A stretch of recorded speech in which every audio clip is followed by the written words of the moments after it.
How to get rid of a medical bill that's already been sent to collections, part 1. I've had a whole lot of coffee this morning, so y'all better keep up. All right, today we're talking about the Fair Debt Collections Practices Act. Now, do you need to read that whole 100-page document? No, you don't. I did it for you.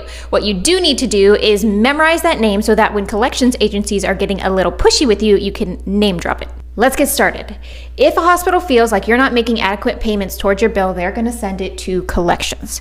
The collections agency then will need to notify you that the bill is now with them. After the collections agency contacts you, they are legally obligated to send you a written letter within 5 days. And what that letter says is it's going to show you your debt, but it's also going to tell you that you can request to verify the debt within 30 days. And by the way, if they don't send you that letter within the first 5 days, then you can stop there. You can send them a letter, tell them that they violated this act, tell them that your rights are now violated, and the debt needs to be thrown out because it's now invalid. But let's say they do send you that letter. What are you going to do next? Well, you're going to exercise the rights that they told you had. You are going to request a letter of validation. Now, what is a letter of validation? That is basically you asking the collections agency to show you the receipts. They need to prove to you without a shadow of a doubt that you really owe what they're saying you owe. Here's a debt validation letter that I pulled off the internet. Now pause this and put your glasses on.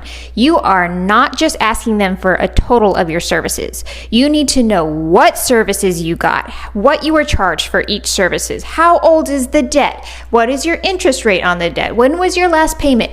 Everything about this debt needs to be verified, but here are the two most important parts. They need to prove that you agreed to pay this debt. So they need a document with your physical signature on it saying that you agreed to pay this debt. Number 2, they better have some sort of HIPAA release form saying that they have permission to access all of this protected health data. Because if they do not have permission to access your protected health information, they're going to have much bigger consequences than just having to relieve your debt. Okay, now when you send that letter, I want you to send it by certified mail. I know it costs a little bit of money, but you really want that printed confirmation that they received the letter that you sent them.